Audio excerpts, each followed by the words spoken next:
It's a great pleasure for me to invite our guest, and thank you so much for making a stopover in Bergen on your way to Basel. This is Suren Pillay, who is the AC Jordan Chair and Professor and Director of the Center for African Studies at the University of Cape Town. Before that, he had a very, very central position in the humanities at the University of Western Cape, building up universities and the new curriculum post-apartheid. So Suren has a long history within the subjects that we will be talking about. He's an anthropologist by training. His work is centered around political violence, the notion of citizenship, and claims of justice. He has written extensively on the topic that is very, at least the people that I know in this audience, dear to all of us, and very important to us. How do we teach decoloniality? How do we think around subjects of decoloniality? And this is what the conversation today is going to be about. Suren has written, he's written quite extensively on this subject, and he's taught and thought about it. His most recent book is the one that we will be talking about today. I don't know if we didn't bring copies to sell. We should have done that. Stupid us. But anyway, I really recommend reading this book. And after this, I will put out, there's a YouTube video where he talks about this, that I could also put out. But this book is I finished reading it last night. It's a conversation exactly about the topics that we are here to talk about. It is about what was colonialism about? Was it about assimilation, as from the Latin American authors, or was it about difference? And what is the situation like in South Africa now, or in Africa? Is there such a thing as universal knowledge? And what is Eurocentrism from, a Western position and from an African position? And is it possible to think of universal knowledge emanating from somewhere else, from the global south? Can global south knowledge be universal? And why isn't it? These are some of the topics that I want to engage Suren in a conversation with. We have agreed that he will start with kind of a longish answer, an introduction, sort of a small speech, or a presentation of topics of the book. Then I'll ask a few questions, and then I will bring you into the conversation. We have an hour, and I'm super excited. Suren, you're so welcome, and we're so excited to have you. Thank you, Lisa, and thank you for that generous introduction, and also for the enthusiastic welcome and hosting of me, and also to thank Tor Halverson, who is now an old friend I have met in different parts of the African continent, South Africa and East Africa, and a number of these conversations have been in relation to some of the work that he has been doing with colleagues in East Africa. So let me I'll start, as you said, with a few remarks about the book itself, or the themes that come out of that, but also just to say as a background, perhaps, and that the chapters the chapters that became this book were largely written when, as Lisa said, I was based at a historically black university in Cape Town, the University of the Western Cape. And I had arrived at university as a student at the end of the 1980s, already very vividly schooled perhaps on the Cape Flats, the area of Cape Town where most sort of people of color live, schooled in the Cape Flats in a critical understanding of the relationship between knowledge, power, and I should add, violence. I was one of the many who were part of the student movements in that boycotted apartheid education under the national state of emergency when it was declared in 1985. And I suppose we were about 12 or 13.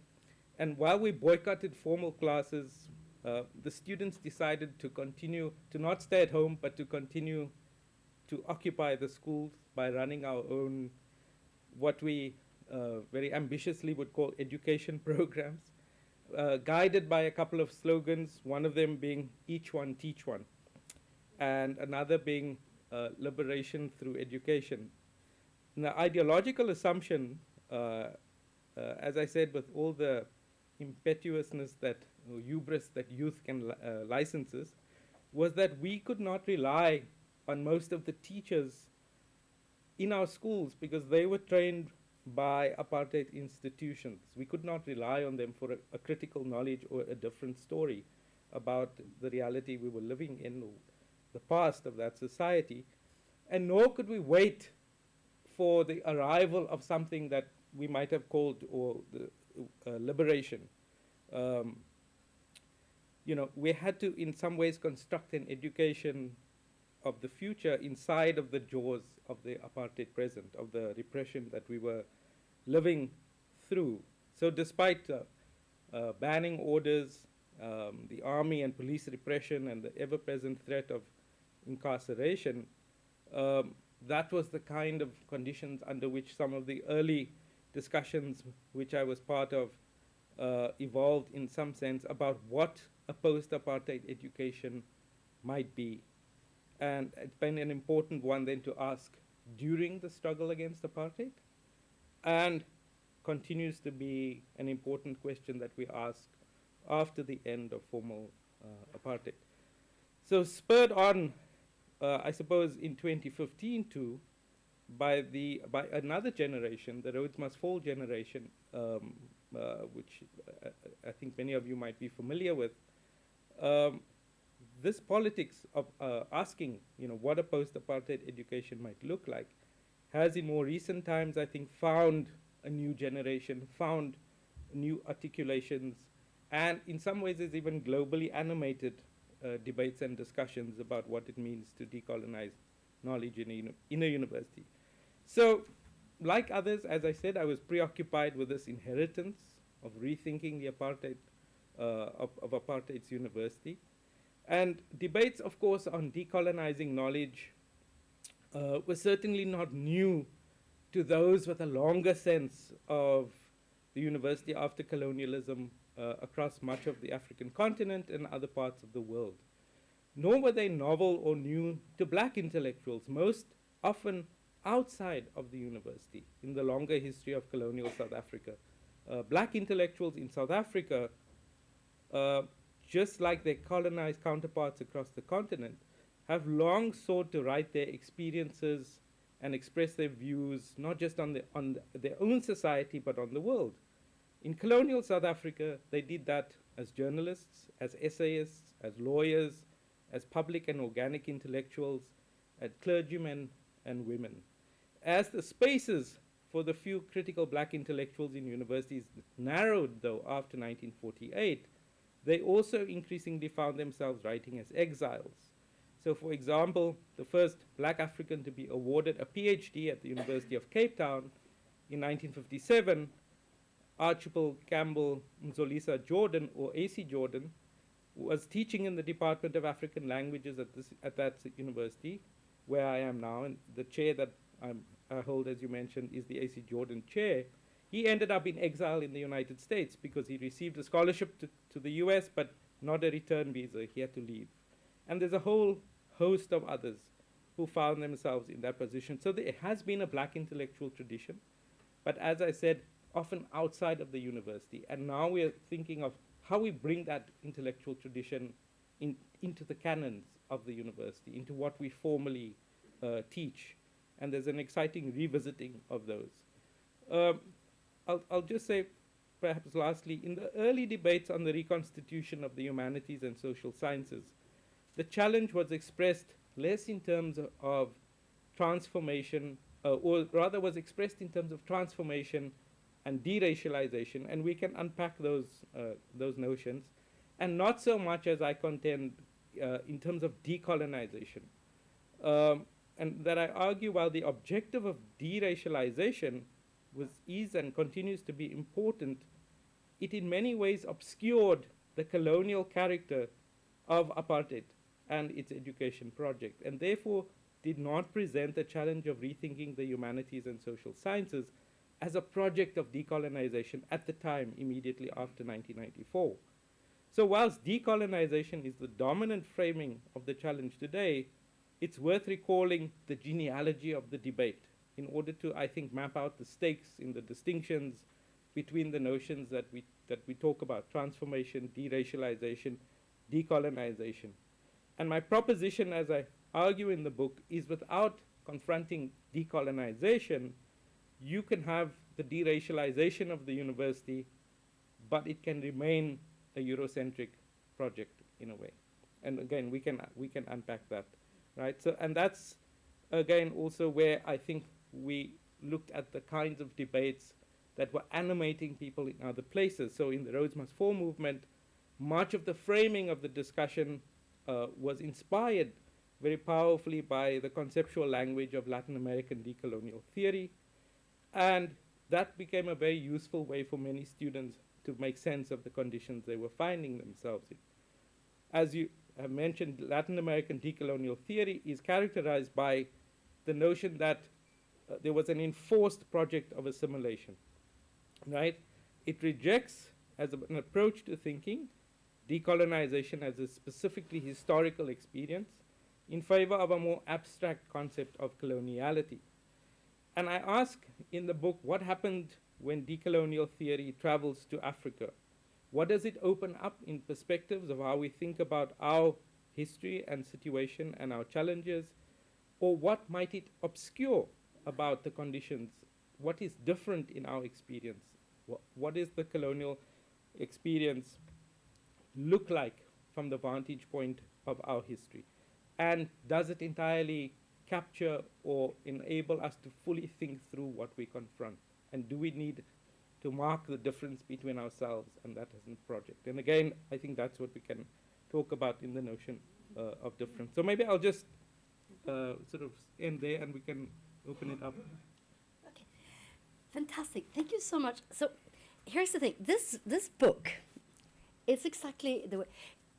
I feel like reading this book, it's like it's like a conversation. You read and I find myself like in dialogue, and it is written kind of as a dialogue on so many of these topics that you just raised, and so there are so many things that I would like to sort of try to unpack, and each chapter is a dialogue on a different subject that sort of confronts this dilemma. So the first I really want to talk. So you describe, first of all, so there is colonialism in the world, and you say that the debate is very much sort of framed around Latin American thinkers and this idea of colonialism meaning assimilation, people being forced to assimilate. Then you say, but the South African or African debate is different because it was about differentiating, keep people out, Bantu education and so forth. And then you confront, and then you bring up how in South Africa, the kind of two debates that kind of did not have an easy conversation. The liberal white South Africa, the Marxists, who insisted on class being the main subject, and then the newly emerging academia insisting on race being the topic. So there is power, there is class, there is race, but then the way I read you is your argument is that bringing the concept of coloniality is a way of merging these debates, but that's kind of bringing in a lot of new other projects. But tell me why you think coloniality is kind of is the most useful concept for for kind of coming to in a sense a common understanding of where academia needs to go.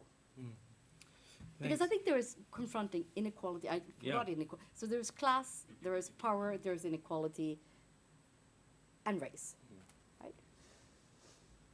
And history. And history. There's a lot. The burden of the past is heavy, weighs heavier now present. But so, you know, I think you've mentioned a couple of important points already. And to remind ourselves, right, that in South, if we think of South Africa as part of what I would describe as the Anglophone colonial experience on the African continent, distinct perhaps from the Francophone experience, which did continue in many ways a certain kind of assimilationist notion of the mission to civilize. But in the Anglophone iteration, at a very early point in the British experience in India, for example, the notion that these people can never become like us became a way of thinking, from Macaulay's Minute on Education, for example, and the shift away from that, right? And the idea that therefore to preserve them in a European account of their cultural sensibilities, which would be that they will be static in a sense, their culture cannot change, but that we will educate them or use that framework to educate them for the purposes that we need them for the production of order in a colonial society, not for the production of civilization or culture. And the South African version of that, if you like, therefore branched education, especially after 1959, the Extension of Universities Act, as apartheid laws always had these wonderful ironic terms. When they were restricting education, they named the law extending education. But it was a way in which to say black South Africans should not be in the university which teaches universal knowledge. White universities, therefore, University of Cape Town, Wits, Rhodes would offer those, and the new black universities, UWC, and the old ones like Fort Hare, would be the sites where black people would be taught what they needed to know. As Verwoerd said, you as a wood, drawers of water. They don't need more than that. They don't need mathematics. They don't need science, and so on. And so that meant what we inherited in '94 was a system premised on the idea of exclusion, was that very few black South Africans would have had a university education. And therefore the priority and the language of the time in understanding what was called transformation was access, was to get people into the universities who were historically excluded. And also to make that affordable, in a sense, because, of course, in the public universities in South Africa, you still have to pay something, and that was out of the reach of most ordinary black South Africans, and continues in many ways to be. So the focus was very much on access, and the focus was very much on redressing inequality thought of in these terms. There was a convergence in many ways on between critical thinking and this project, or left critical thinking, I should say, which put the emphasis on, I think, as you described, a certain kind of class analysis of the problem, in a sense that apartheid itself was seen to be a project designed for the procurement of black labor to feed the mines and industry in South Africa. It was the question of racial segregation, racial thinking was seen as secondary, as an epiphenomenon. The primary thing was the economic logic. That for a long time was a dominant way of thinking about it, in a sense.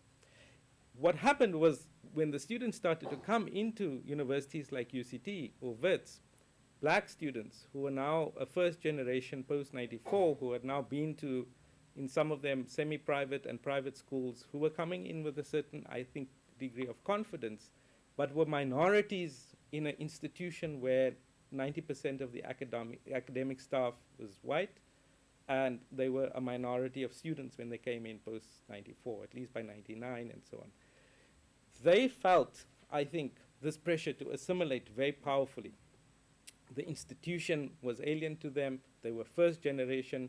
Its symbols, its rituals, its language, their descriptions of reading about themselves was alien to them. The art on the walls represented black poverty, which was seen as, in a sense, a progressive thing, but to them was not their experience. It felt that they were being undermined and diminished in their capacities.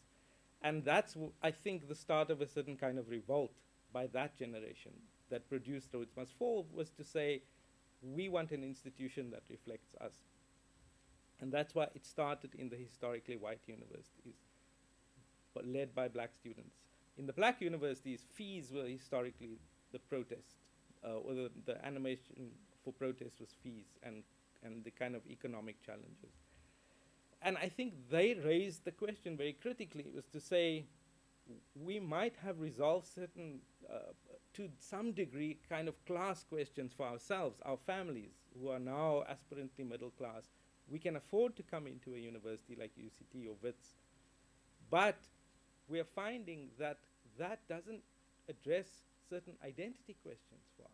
And they then turned on, in some ways, their teachers who were critical thinkers and said, you taught us that it was about class, but when we walk on the streets of Cape Town, we're not seen as a university student of a middle and upper class family of a new elite, even though our families might be living in the white suburbs now.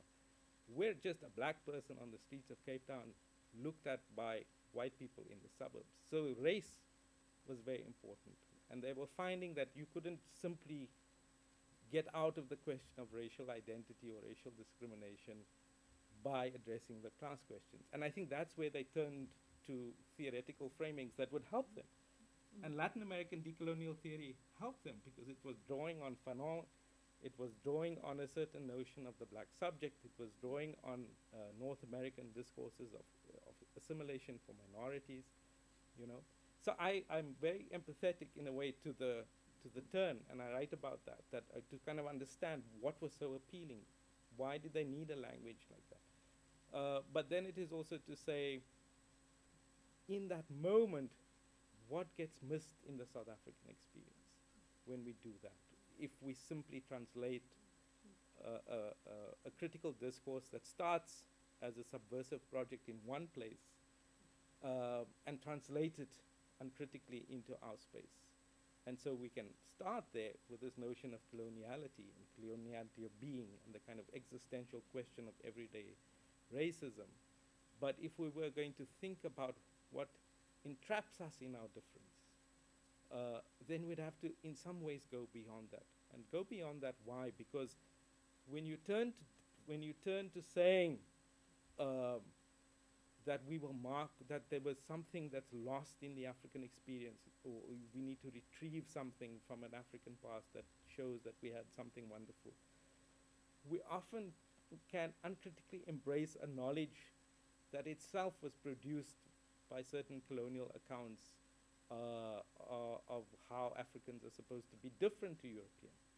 So there's a kind of ironic revisiting of an kind of ethno-cultural knowledge that was produced by a colonial anthropology in order to mark one's difference. And if you don't have a sense of the colonial genealogy of that project, in a way, you know, you end up repeating, which is why I sort of say you can bring in black authors and writers into the syllabus, but you can also reproduce Eurocentrism in that, because it's the perspective that you're bringing in, not just the phenotype of the writer that matters. This is super interesting. There are like two directions I want to follow. I really want to get into this, your notion of Eurocentrism, how that's not just a European concept. But before I do that, I want to just hear a little bit more about. So I think you described really well how the sort of student uprising starting in South Africa kind of had two very different starting points and understanding. So, you know, the fees must fall from the historical black universities, and then, you know, Rhodes must fall. Like this, which is a kind of a classical sort of assimilation. You know, we are now entered in, but you are, you know, we are alienated from this. So so there are like two different projects and two very different. And I want to, can you tell us a little bit about this past 10 years? To what extent do we see a kind of, is there any more of a common understanding or a commonality among the so-called historically black universities and you know, the old white universities? Is there more of a common ground? Is there like a new understanding in terms of national curricula and what okay, so maybe the kind of overall question, what did the student movements actually, or the student what did it accomplish, and what is still What new problems evolved, and what is still left unsolved? Easy questions. Easy question. And I use predicaments in the title of the book precisely because I think they are not, they are problems that we navigate differently in different institutions, and that each of the answers often contain within them pitfalls. And so there is no one answer, and there is no absolutely correct answer. There's a kind of the provisional working out of problems together, and that I think is that's the important, in some ways, political gesture that I think the students prompted the institutions to undertake, which was that they prompted the national government to recognize a certain kind of problem and to think about the kind of colonial inheritance of education in South Africa. They prompted the national government to think about what it means to produce a new generation of black South Africans who are going to become the academics, the scholars, the researchers of the future. So in that way, a positive outcome, I would say, was in the immediate aftermath was the commitment of resources by the state to supporting a generation who was going to produce a new generation of humanities and social science scholars, which again at the time I think goes against the general trend, as we know, of the diminishing importance of the humanities and social sciences, the shift to STEM and other disciplines, and that's the kind of struggle that the humanities as scholars have all been confronting globally. And at that moment, we had a state deciding to put money into what they call catalytic projects to support research on pre-colonial Africa, on other kinds of, on African intellectual traditions, etc. So there was a moment there. The political space, I think, is closing for that now a bit, but there was this opening, and I think we credit the students with prompting that.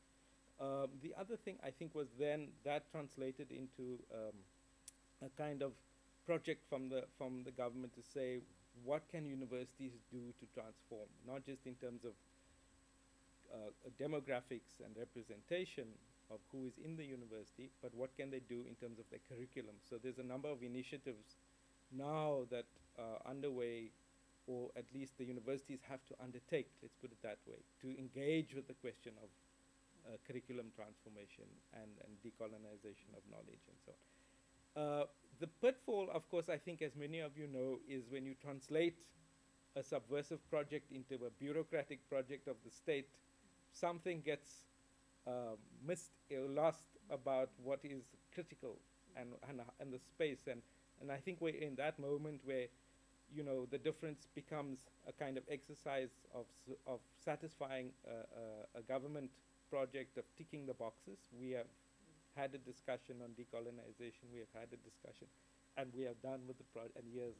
Or you sort of make it a kind of really substantive thing and create spaces for scholars to think about different canons, different engagements, and so that's playing out unevenly, I think, in the last 10 years. There are some universities that I think have embraced it in a very substantive way, and different faculties, of course, with different degrees of enthusiasm.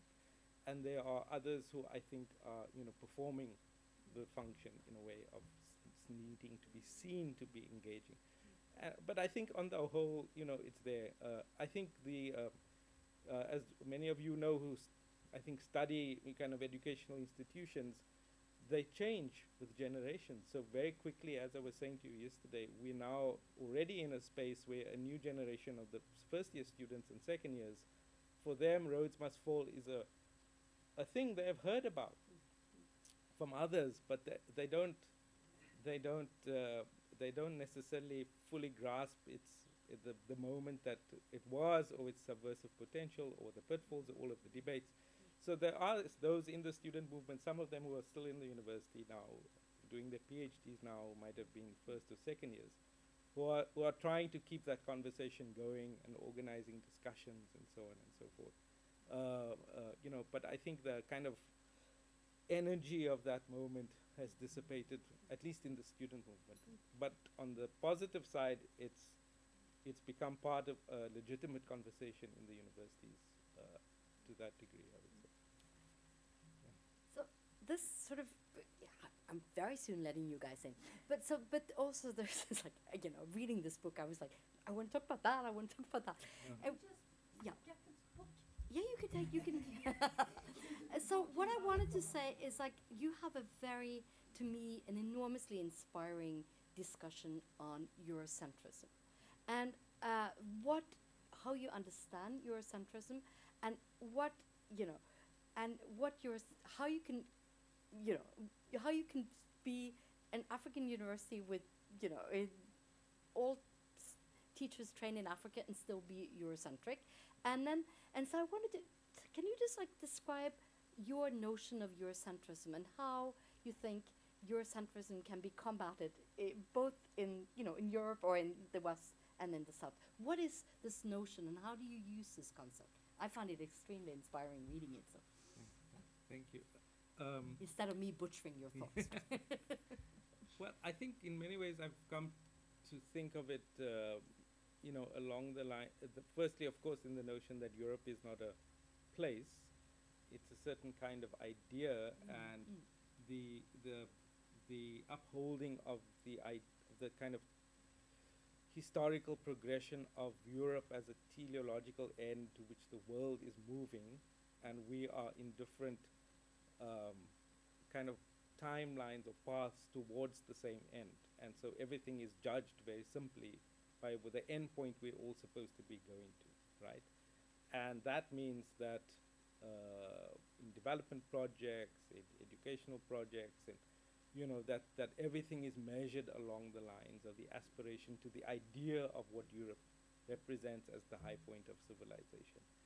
And to that extent, many conscripts into the idea of Europe are not necessarily European, but can be people of color conscripted into the idea of Europe, and to think in those kinds of ways.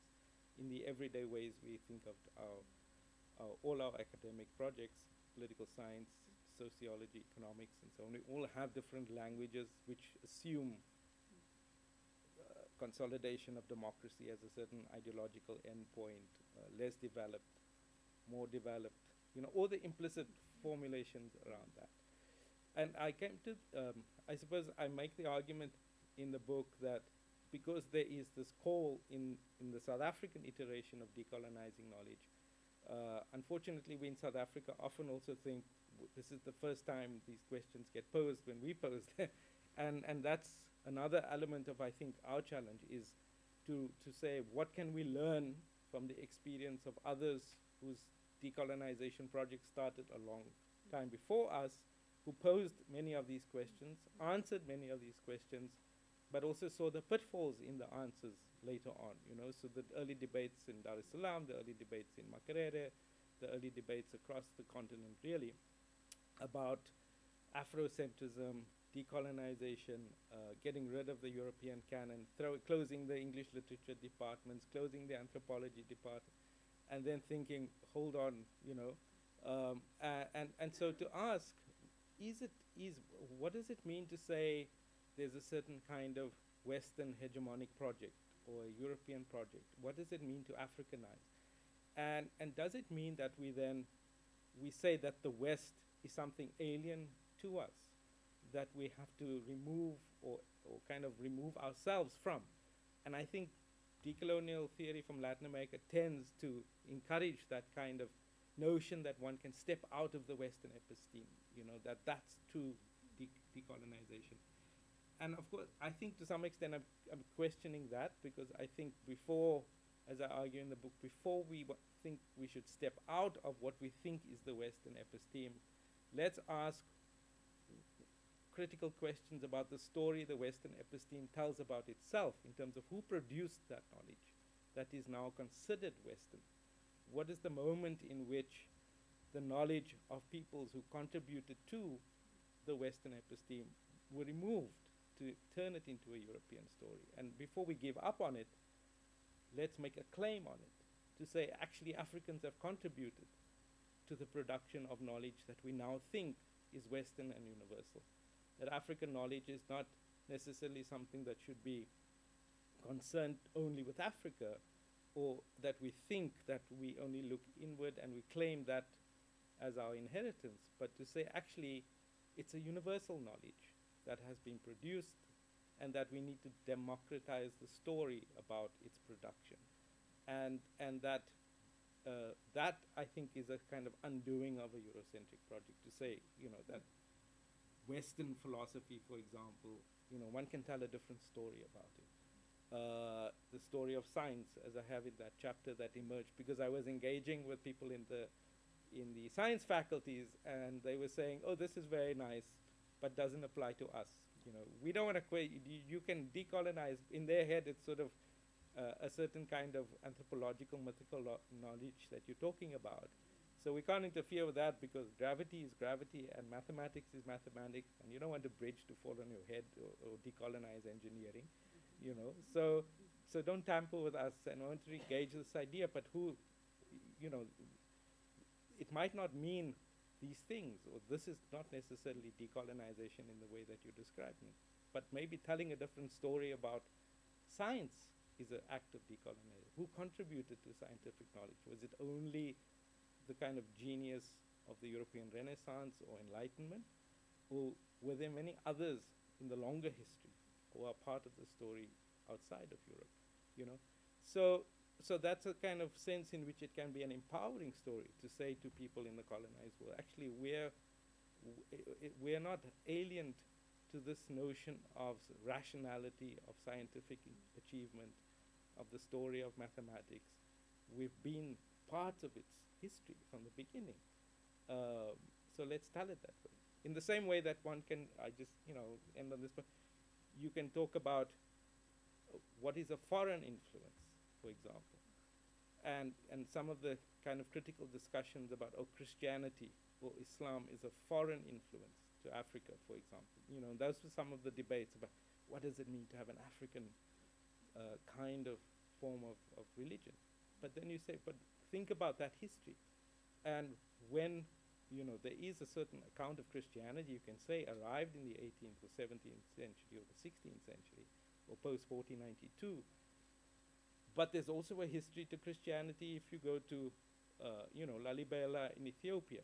If you go to Harar in Ethiopia, you tell a different story about the origins of Islam in Africa, from the moments of its birth or from the Solomonic tradition. So these are not foreign influences, in a sense, that the Europeans brought. They were there from the start, in a sense. And our notion of what is African then, what is European, what is foreign, has to be complicated by that history. So a lot of it is, I suppose, a kind of historical re-narration to undo a Eurocentric account. So when reading, this is chapter, I think it's 4, is it 6? Yeah. But one of the, and it was really resonated, because with my own work, where we've been doing interviews with scholars in Bergen and in Uganda and in South Africa about how do concepts of coloniality and colonialism and decolonialism, how does it come into your work? And exactly what you describe is what we met, an atom is an atom, a bone is a bone, and so this is super interesting for you guys over in political science or in anthropology, but don't mess with us. And that was very universal from all 3 campuses, that this is really not something, this doesn't really affect natural sciences. And I think, so what you now describe, how to sort of think about where is knowledge produced, and what is a European history about Europe, when, and what is, universal knowledge. I think that's, to me, that was super inspiring. But so I'm gonna just, what I worry a little bit about is this, and I think you link this to the kind of Latin American debates and this delinking debate, and this, in order to raise our own sort of knowledge and our own, knowledge that is emerging from our lives and where we are, we need to delink. And we need to build our own curriculum. We need to build our own knowledge. We need, it's something, there is we need to build the African science, so to speak, which is, there are a lot of great things to say about that, but does that mean that we give up on the notion that there is something that's universal in knowledge? And So what I think is like, how can we think about universal knowledge from Africa?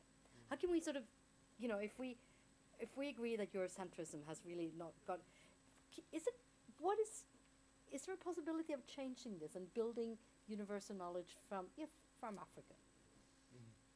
Or is that just, should we just don't worry about that? That's not a great idea. We should realize that it's universality where there is not really where we should go, because it's all particular knowledge. Yeah, this is or localized. a very challenge. Yeah, of course, and you know, we had a project that we're still continuing in some ways called Other Universals. So I suppose we are Other universals, committed yeah. to a certain kind of notion of the universal as an aspiration, in the sense that I think, we are the recognition of a certain hegemonic account of the universal, and not just its hegemonic thinking, but its hegemonic effects in the world, the aspiration, with the languages that we use for that in terms of imperialism or colonization, its political effects, are things that we're all critically grappling with and recognizing and debating its consequences, even its violent consequences. We have a discussion on, for example, reparations, or the debate on the genocide in Namibia, or all the outcomes, one must say, of a certain notion of universalizing a certain way of thinking. And the challenge, I think, is, as you put it, do we respond to that by giving up on the idea that there should be something that we grapple with as the predicaments of humanity in common? Or do we seek our kind of answers in a reinscription of our particularity as very localized answers to local conditions and so on? And again, I think one of the exciting, I suppose, things of having this discussion now, and the debate now, at least, in the way that it was prompted by 2015 in our case, is that I think it's worth recognizing that the answers now are quite different to what they might have been in the 1960s or 1970s, where the turn to large-scale development projects was seen as the answer, even on the left, for example, in the response to challenges of inequality, was to say massive projects of state industrialization, the use of the natural resources that you have in our territories, like in Africa, to turn that use into public good, for example, so ownership of the, but not necessarily a debate about, and I think the Latin Americans were responding to, in a way, that experience of a certain kind of state-led left development project, which ran roughshod, for example, over the natural resources, over the environment, over the forests, because it was not necessarily a debate about how to do production differently or how to produce surplus differently. It was to say how to redistribute the outcomes of that differently. That was the kind of left claim, that we would do that better. We would produce equality through redistributing the outcomes better, but not necessarily shifting the nature of thinking about the material, how humans relate to the non-human or the environmental world. Today, I think we recognize, of course, in common, that our catastrophes know no borders, and that our catastrophes remind us that at some sense our species being is at stake. And I think that means we can turn to a notion of a universal predicament, in a sense, that it can't answer its challenges in nationalist terms of right-wing or left-wing forms, and it has to find a way in which we look into the storehouse of humanity again and say, what can we learn maybe from people that we thought needed development, or that needed upliftment, or needed industrialization, or needed modernity, who now actually might have ways of being and thinking and doing things and relating to the world and cosmologies of ideas that maybe we can learn something from. So I think we are a little bit more open in some ways to ideas, to kind of destabilizing distinctions between secularism and religious knowledge, between rationality and myth, so it's a very unstable moment, I think, if you recognize it as such, and a different account, maybe a less imperial account, I hope, can be produced by that. I promised that I would not monopolize this conversation, so now it's time to bring in you. Feel free. Siri has a hand up, and does she get to start? Yeah. And just like in Siri, So I you don't just have to give your start. hand and I then. was just, if somebody else wants to go first, that's fine. No. But I just, so this was incredibly stimulating and interesting, and I'm definitely looking forward to reading more. I just had some thoughts that are, and I was thinking about the Indian like tradition of subaltern history writing theory, and I just wanted to hear some comments about.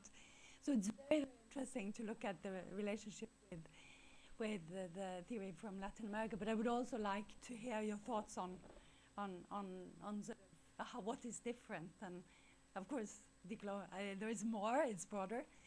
The more broader decolonizing, but still, that would be really interesting. And then Yanira and I had a discussion last night on decolonizing South Africa in name. The proposal that came, I think, in July, on changing the name of the country, Tanzania. So of course that's a different. So it's not really, but in a way we were talking about it as a continuation of the Rosefall, the debate in a way, just coming up in a different sense. So I would also just like to hear your views on that. Okay. Do you want to collect more? Do I see any more hands, or do you want to think while he responds? Okay. Yeah.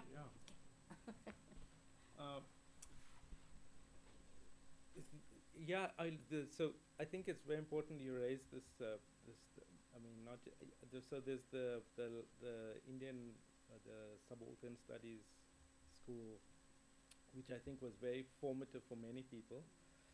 Partly also, if I were just to name, there's a series I think of critical interventions that were important for a number of people who came out of a left tradition, who were trying to think about colonialism not only in economic terms, but sort of to think about what was seen as colonial discourse, the ideas that produced colonialism, and to think about race then in relation to sort of class, I think, and to think about it in more interesting ways. And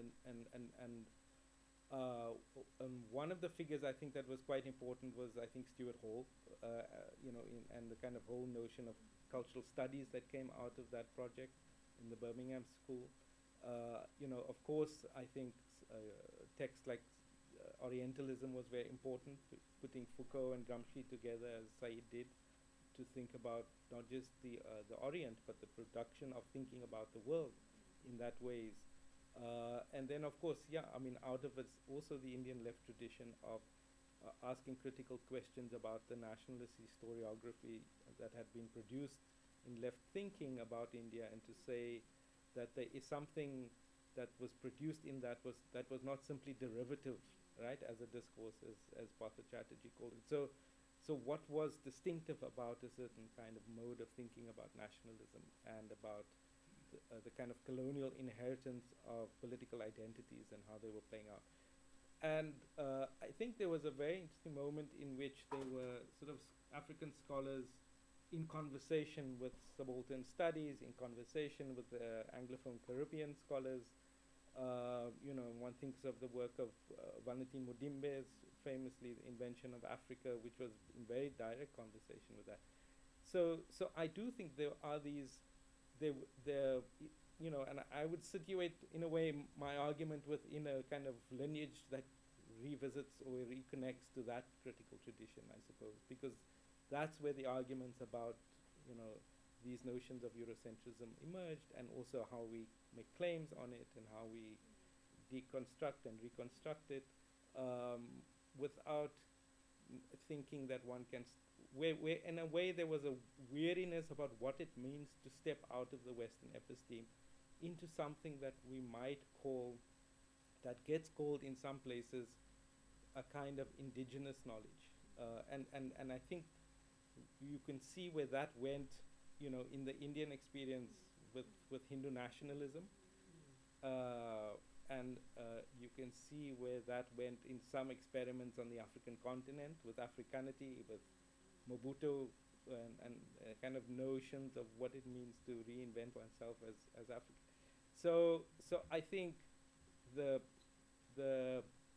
for engaging this debate in South Africa, it's important to reconnect with those discussions, because they are the reminders of the pitfalls in a way, right? And that's where, again, my weariness about, in practice, what happens with the embrace of the Latin Americans, of that notion of stepping out, is what is one stepping into when you step out. And it was ironic that somebody like, for example, you know, this is a sort of maybe a pithy point, but, you know, Walter Mignolo wrote the endorsement for an Indian scholar's book on decolonizing science, without necessarily realizing that this is a kind of very pro-Hindutva figure, and then he faced the huge backlash and had to withdraw his endorsement, because it sounded appealing to a notion of stepping out of the Western episteme, but it was very, very tricky, kind of, you know, as a gesture to do. The name of the country. Oh yeah, So the name. and then Katrine is next. Yeah. Yeah. I suppose, I mean, in the name of the country, I'm also thinking of the Annie, or did you have who, your Because it's sorry. also about Yeah. what you're stepping into. what, you know, and who, I suppose at this point, yeah, I would say it's the who is, you know, because our experience has been that there have been certain elites who have appropriated these projects to consolidate their own notions of what is African. And so when you say, for example, we're all familiar with the arguments of saying, well, liberal democracy or representative democracy, at some points it was called a Western notion and not appropriate, and therefore we need one-party states. Human rights is a Western imposition and not appropriate, and therefore we need to think we don't, you know, we can dispense with it. And so I'm all for, you know, the name change of a country and so on to kind of get out of its arbitrary, I mean, the entire, as we know, cartography of the world is a, you know, what is, I mean, to Middle East and Far East, what's it all in relation to, etc., etc. It is a colonial construct. But at the same time, who is driving that process? Is it something that is a kind of popular notion that has an empowering, democratizing effect? Or is it an elite appropriation of a certain kind of populist gesture to consolidate or silence critics in a way, you know? And I think that's where it becomes tricky. So it's a great thing if it's part of a process, I think. I noticed that people have woken up. So I think I've seen at least 4 hands. So we're going to take, I don't know where you want to start. And then we'll take at least 3 questions. And then and you will go from there. I'm sorry about that. You woke up a little bit late. I just wanted to say thanks a lot for a very stimulating start of the day. So thanks. And then this question goes to what we just discussed. So if it's not about detachment and reinventing the African in that mindset, should it also be about the decolonial project, should it be called something else? Because it sort of represents detachment and reinventing, you know, this assimilation understanding. So I guess this is something that you may have some thoughts about. Should we go beyond the decolonial discourse? And then right ahead of you. So I'll take 3 questions. And you're young enough to remember. Okay. Yeah, thank you so much. I was actually an MPhil student in 2014 to 2016 at the University of Cape Town. Okay. And I learned a lot from Rådsmosvold and Bismosvold. So I had kind of 2 small questions, and you can pick up on one or either of them. But so I guess in the same way as Latin American discourses of decoloniality has traveled to South Africa and elsewhere, also African thoughts about decolonization have traveled to Europe. And I was wondering if there anything, based on your observation, that you feel like maybe we here in Europe are kind of lost in translation or missing out on or not really getting. And then kind of relating to that, in my experience from being at the UCT, scholars in Southern Africa are really at the forefront on debates, just not only on decolonization, but also on decolonizing ethics and methods. So I was wondering if you could give us a sense on like what is the some of the critical question debates going inside of the university today. Thank you. I think then the fine, unless I've lost something, you had your hand up as well? Yeah. Okay, then it's you, and then Yanira gets the final word. Yeah, unless I miss another hand. You mentioned that the approach to colonialization from France and England was kind of different. So I was wondering how different is the debate in academia in the Francophone universities as differentiated from South African and other English-speaking previously colonial universities? And then Yanira?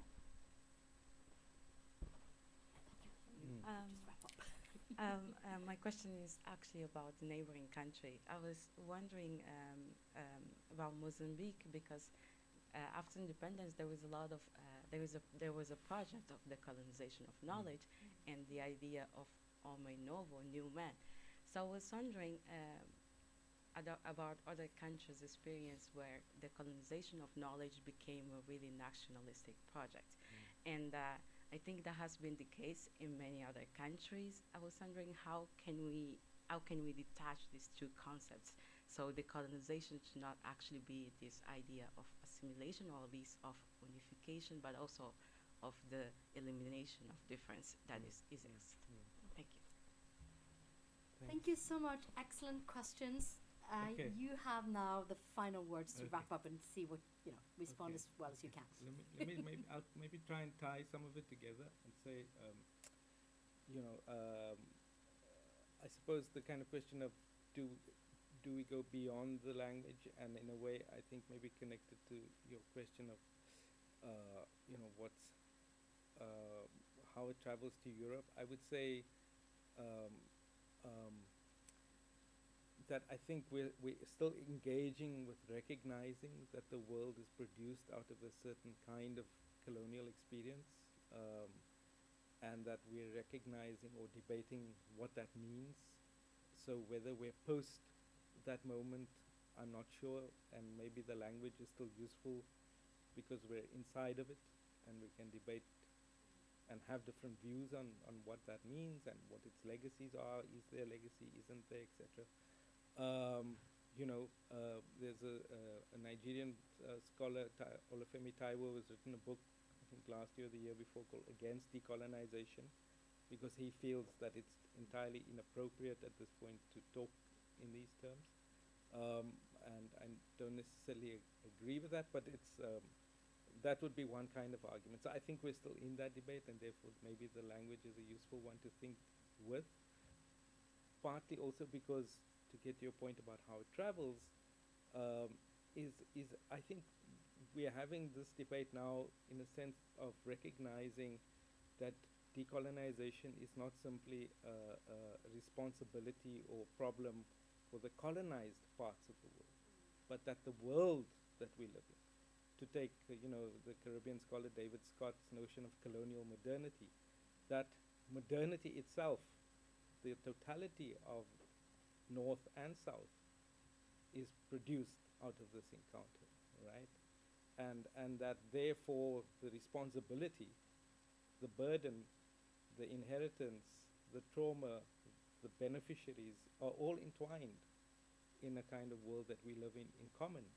And if it has traveled to Europe in a way that provokes a realization or a debate about that history, to say that our conditions that we're living in are not unconnected to the conditions of this experience in other parts of the world, and we have to confront our present in a way and our future together based on the realization that resources and ideas and other things that make our lives comfortable or possible came out of this, whether it's the Manchester cotton mills, whether it's the artifacts in museums, whether it's the restitution of human remains, and all of the things that are now in the debates in public culture and heritage studies that are happening inside of European institutions.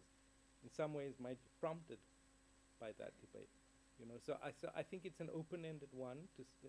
But I think it's a useful after effect, if you like, if it has had that after effect of saying what does it mean at Oxford, or what does it mean at Harvard, or what does it mean at any other place, to say, you know, those things happening at UCT, or those things happening in you know, in other African institutions, a story that we have a role in, that we might not have fully and you know, adequately engaged with ethically and politically in a certain way, you know.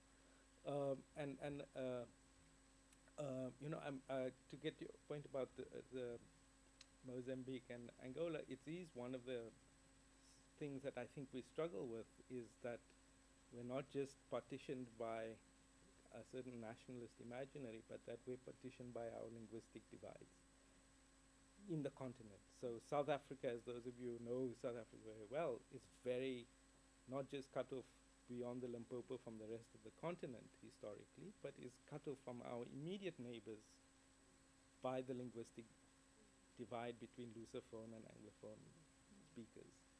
And there are some projects now to try and you know, engage with the archives, for example, of at the Center for African Studies at Eduardo Mondlane University. There's some South African scholars who are now involved in a project to, in a way, save that archive, and Frelimo's archive itself, which was in a very bad state, and they've got a grant and they're busy with the kind of, you know, preservation, but also translation, and the translations of texts towards that. And there's some conversations now happening between South Africans' libraries to kind of receive these archives. But we're then now confronting the challenge of, we need to train a generation of students who can read those archives. And so, you know, in that way, it's an important. We've made one start with launching. Now UCT is the only South African university offering Kiswahili formally as an academic language in the university, to try and say that's to help our students to be able to start to do research on the continent. You know, but it is that, you know, and it's again a reminder that if you look at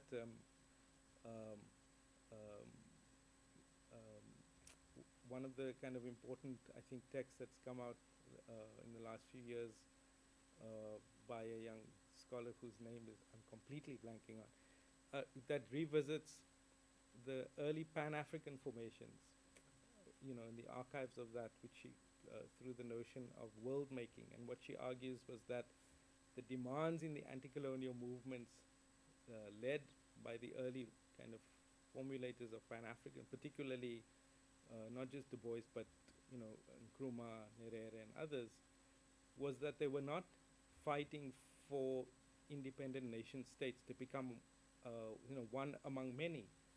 They were fighting to change the world system, the inequality of the world system itself, which gets us back to the entirety of the story. We're all connected in it, and the decolonization, therefore, debate and challenge is not just one for, you know, the parts of the world out there, but as you say, you are having those debates here, you know, so it shows that we're connected in them. There is an informal pact. These morning sessions cannot go over time. And that, so I'm going to abide by that with great regret today, because I would have really loved this conversation to go on. And there is a chance that we are, I think we've scheduled a meeting from here, so people that have more time, stay behind. But for now, the formal session of the morning seminar is over by the pact. People should be able to go back to work. Suren, thank you so much for this most stimulating conversation. And the book is traveling around. I think you will have more buyers. Thank you for coming by. Thank you. Thank you for coming to and to make this a truly public event. I really appreciate that. So a big round of applause.